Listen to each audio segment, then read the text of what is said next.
এই তুমি আসো, এই সামনে আসে।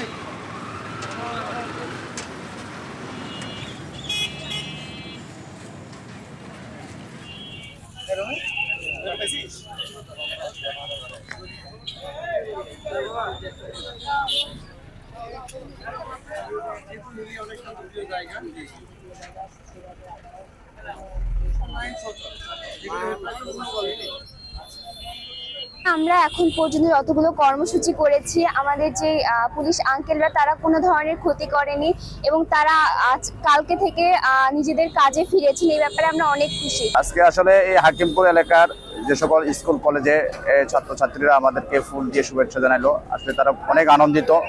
আজকে একটা সুন্দর একটা পরিবেশ, এই পরিবেশে তারা জনগণের সেবা নিশ্চিত করতে পেরেছে। আমাদের সার্বিক সহযোগিতা তাদের আছে। সবাই মিলে আমরা একটা পরিবেশ সৃষ্টি করেছি, মানুষ যেন নির্বিঘ্নে চলাফেরা করতে পারে, কোথাও যেন কোনো অপ্রীতিকর ঘটনা না ঘটে।